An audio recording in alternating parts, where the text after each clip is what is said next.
Hello everyone. तो guys आज की इस वीडियो में हम लोग कुछ ऐसे स्टॉक्स को डिस्कस करने वाले, साथ में कुछ ऐसी इन्फॉर्मेशन रहने वाली जो कि आपके लर्निंग को तो इम्प्रूव करेगी।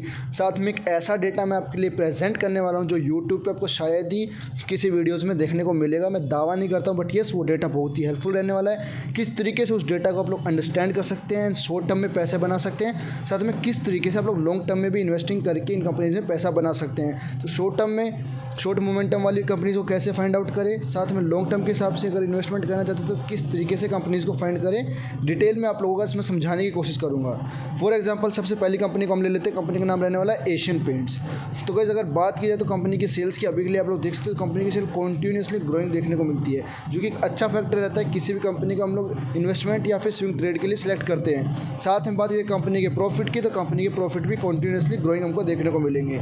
उसके बाद में कोई भी जब इन्वेस्टर होता है किसी भी कंपनी को देखना इन्वेस्ट करना चाहता है तो उससे पहले हमको ये भी देखना चाहिए उसमें एफआईज क्या कर रही है, डीआईज क्या कर रही है। तो डीआईज का मोमेंटम अगर आप यहाँ पे देखने की कोशिश करेंगे तो साफ साफ को देखने को मिलेगा डीआईज कॉन्टीन्यूसली एशियन पेंट्स के अंदर बाइंग कर रही है। ये सभी के सभी डेटा स्टॉकेज की वेबसाइट पे आपको इजीली अवेलेबल हो सकता है, कोई प्रमोशनल वीडियो रहने वाली नहीं है। साथ में जिस डेटा की मैं बात कर रहा था वो है ये डेटा। अगर आप लोग देखें यहाँ पे इनसाइडर्स की बात करें जो कि एलआईसी रहने वाली है 1 जनवरी 2024 के अंदर, आप लोग देख सकते हो एलआईसी की तरफ से मार्केट के अंदर ऐसा कुछ नहीं कि किसी और पर्सन से थर्ड पार्टी से ब्लॉक डील या बल्क डील की है, बट यहाँ पे डायरेक्टली मार्केट के अंदर कंपनीज के स्टॉक्स उठाए गए हैं एलआईसी की तरफ से। आप लोग यहाँ पे कंपनी का नाम भी देख सकते हो। एलआईसी इंटरेस्टेड है, म्यूचुअल फंड्स इंटरेस्टेड है, डोमेस्टिक इन्वेस्टर्स कंपनी को बाय कर रहे हैं। कंपनी अपने स्टॉक कि अगर बात में साथ में एक और चीज़ की मैं आप लोगों से डिस्कस कर लेता हूँ, बहुत ही इंपॉर्टेंट रहने वाली, किस तरीके से हमको कंपनी के पीस को देखने चाहिए। फॉर एग्जांपल आप लोग देख सकते हैं प्राइस टू अर्निंग ये रेशियो रहने वाला है। कंपनी की जो ग्रोथ होती है उसको डिवाइड करते हैं, उस कंपनी के प्रॉफिट्स को डिवाइड करते हैं कंपनी के अर्निंग से, तो उससे निकल के आता है कंपनी का पीई रेशियो। तो अगर आप लोग यहाँ पे देखेंगे जो कि कंपनी का 10 साल का मैंने यहाँ पे निकाल लिया चार्ट, अगर आप लोग यहाँ पे देखेंगे तो मीडियन पी रहने वाला 60 का, एंड साथ में अगर आप लोग कंपनी का करंट पी देखेंगे तो वो आपको देखने को मिलेगा 52 के आसपास। दैट मीन्स कि कंपनी का स्टॉक जो कि कंपनी के 10 साल का एवरेज पी रेशियो रहने वाला उसके नीचे ट्रेड कर रहा है। तो ऐसी कंपनीज को मेरे अकॉर्डिंग छोड़ना नहीं चाहिए। अगर आप लोग लॉन्ग इन्वेस्टर्स हैं या लॉन्ग टर्म इन्वेस्टर्स हैं, 5 से 10 साल का होराइजन अगर आप लोग रखते हैं तो ऐसी कंपनीज में मोटा इन्वेस्टमेंट भी आप लोग करके चल सकते हैं। कोई टिप कॉल या रिकमेंडेशन नहीं है, जस्ट फॉर इन्फॉर्मेशनल पर्पज़। अगर आप लोग यहाँ पे देखेंगे तो जो ये बार्स आपको देखने को मिलेंगी, ये बार्स है कंपनी के प्रॉफिट ग्रोथ की। तो कंपनी के प्रॉफिट ग्रोथ आप लोग देख सकते हो कॉन्टीन्यूसली कंपनी के प्रॉफिट ग्रोथ बढ़ते जा रहे हैं। बट अगर आप लोग कंपनी के पी की बात करेंगे तो कंपनी का पी गिरता जा रहा है। तो ऐसे वैल्यूएशन पे या ऐसे अट्रैक्टिव वैल्यूएशन पे आपको कंपनी को देखना चाहिए। कभी भी हमको कंपनी के स्टॉक प्राइस को अगर वो गिर रहा है तो हमको उसको सस्ता नहीं समझना चाहिए, और वो भाग रहा है तो महंगा नहीं समझना चाहिए।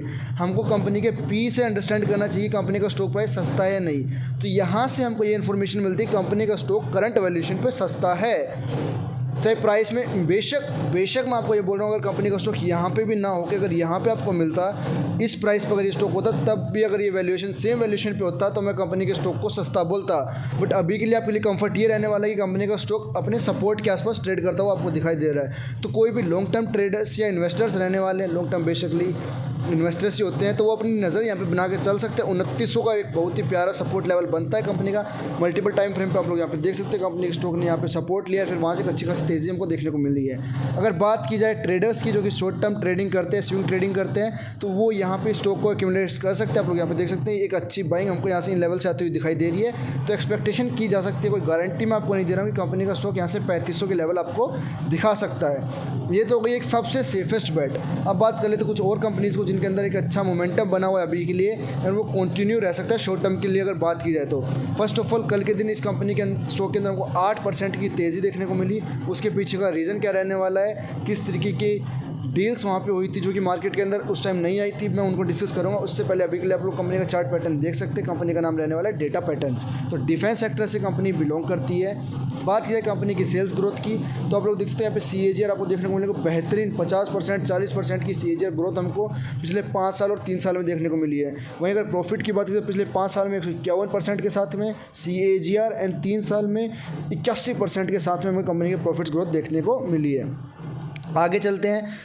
कल के दिन अगर आपने देखा हो तो कंपनी के स्टॉक में लगभग 8 से 9% की तेज़ी हमको देखने को मिली थी। उसके पीछे का रीज़न डिस्कस कर लेते हैं। 16 फरवरी आप लोगों के सामने डेट आ चुकी है। यहाँ पे आप लोगों को देखने को मिलेगा एक बल्क डील यहाँ पे आपको देखने को मिली है। यहाँ पे कुछ पार्टीज़ की तरफ से शेयर सेल किए गए थे। बाकी पार्टीज़ के नाम आप लोग यहाँ पे देख सकते हैं जिन्होंने बाई किया। मीरा एसेट म्यूचुअल फंड है, मैथ्यूक है, Kotak Mahindra, government of Singapore है। तो इन सब की तरफ से कंपनी के अंदर इतने अमाउंट्स के शेयर परचेज़ किए गए। जिस अमाउंट पे शेयर परचेज हुए हैं तो वो अमाउंट आप लोग सामने रहने वाला 1837 का। दैट मीन्स कि इतने सारे म्यूचुअल फंड्स एंड बाकी पार्टीज़ भी इंटरेस्टेड है इस स्टॉक को अभी के लिए उठाने के लिए 1850 के भाव के आसपास। तो उसी वजह से आप लोग देख सकते हैं कि लॉन्ग कैंडल हमको देखने को मिली। वीकली चार्ट पैटर्न रहने वाला कंपनी का स्टॉक अपने सपोर्ट लेवल पर है। मल्टीपल टाइम फ्रेम पर अगर आप लोग देखोगे तो कंपनी के लिए ये रेजिस्टेंस बना हुआ था। यहाँ से एक ब्रेकआउट दिया, एक अच्छी खासी तेज़ी देखने को मिली। 2 क्वार्टर पहले कंपनी के रिजल्ट्स खराब आए थे। दैट मीन्स कि जनवरी के आसपास जो क्वार्टर था उसमें नंबर्स खराब आए थे पिछली बार, तो स्टॉक गिरा था। उसके बाद हमको एक हल्की फुल्की रिकवरी देखने को मिली। उसके बाद से कंटिन्यूसली अगर आपको कंपनी के नंबर्स देखेंगे तो पिछले 3 क्वार्टर में कंपनी के नंबर्स कंटिन्यूसली इंक्रीज़ हो रहे हैं। साथ में अगर बात की जाए तो कंपनी के प्रॉफिट भी इंक्रीज़ हो रहे हैं। ऑल टाइम हाई पे शेयर क्यों नहीं है तो मैं बता देता हूँ कि जो पिछले साल जनवरी तक जो कंपनी के नेट रेवेन्यू था उसको अभी के लिए नेट रेवेन्यू को टच नहीं किया है। बट यस, रिकवरी के साइंस आपको कंटिन्यूसली इंक्रीजिंग बिल्डिंग्स में देखने को मिलेंगे। तो ये भी कंपनी अच्छी रहने वाली। यहाँ से भी एक अच्छी खासी तेज़ी आपको एक्सपेक्ट करके चलनी है अगर आप लोग स्विंग ट्रेडर्स है। लॉन्ग टर्म इन्वेस्टर्स है तो इस लेवल के ऊपर नज़र बना के रख सकते हैं। 1850 या 1800 पे अगर आपको मिलता है तो बहुत ही अच्छी बाइंग आपके लिए हो सकती है लॉन्ग टर्म या फिर शॉर्ट टर्म स्विंग ट्रेडिंग के लिए भी। बात करते हैं लास्ट कंपनी का नाम रहने वाला पीजी इलेक्ट्रोप्लास्ट। तो ये कंपनी अगर आप लोग बात करें तो पीसीबी सर्किट बोर्ड्स हो गए, इलेक्ट्रॉनिक्स हो गए, सीएफएल हो गई या फिर इस तरीके की कंज्यूमर ड्यूरेबल्स को ये कंपनी बनाती है, मास मैन्युफैक्चर करती है जिस तरीके से डिक्सन टैग करती है। तो उस तरीके की कंपनी आप लोग इसको कैटेगरी में करके चल सकते हैं। साथ में अगर बात की तो इस कंपनी ने भी हाल फिलहाल में काफ़ी अच्छा परफॉर्म करके दिया है। अगर बात की जाए तो कंपनी के प्रॉफिट्स आपके लिए डायरेक्टली मैं दिखा देता हूँ। 2012 के आसपास कंपनी लॉस में थी, फिर कंपनी ने अपना लॉस रिकवर किया। उसके बाद से कंटिन्यूसली आप लोग देख सकते हो कंपनी के अंदर हमको एक रिकवरी देखने को मिलेगी एंड कंपनी की सॉलिड प्रॉफिट ग्रोथ आपको देखने को मिलेगी।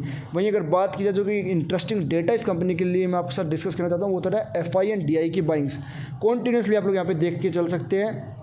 यहाँ पे 1.9% से एफआई की बाइंग हुई 3%, 3 से हो चुकी है 9%। ये दिसंबर क्वार्टर का डेटा रहने वाला। तो एफआई मतलब कॉन्टीन्यूसली इसके अंदर अपना स्टेक बढ़ाती हुई आपको दिखाई देगी इस कंपनी के अंदर। साथ में डीआई की बात करो तो डीआई भी आप लोग यहाँ पे देख सकते हैं, डीआई भी कॉन्टीन्यूसली इसके अंदर बाइंग कर रही है।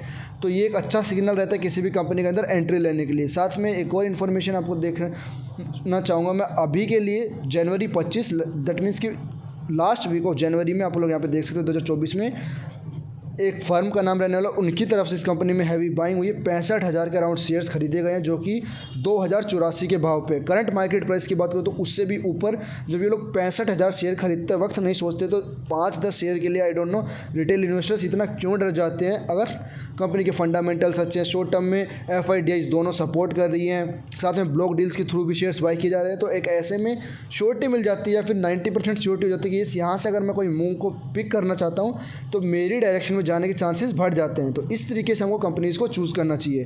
अगर बात करें इन लेवल्स की तो आप लोग यहाँ पे देख सकते हो, यहाँ पे कंपनी ने हिट किया था एंड उसके बाद एक गिरावट देखने को मिली थी हमको कंपनी के अंदर। उसके बाद में इसी लेवल को ब्रेकआउट दिया और एक अच्छी खासी तेज़ी हमको देखने को मिली।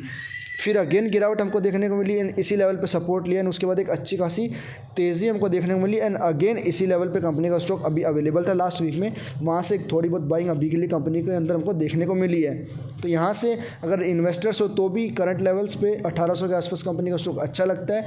साथ में शॉर्ट टर्म मोमेंटम को अगर प्ले करना चाहते हो तो यहाँ से मुझे बाइंग आती हुई अभी के लिए आप लोग दिखाई दे सकती है।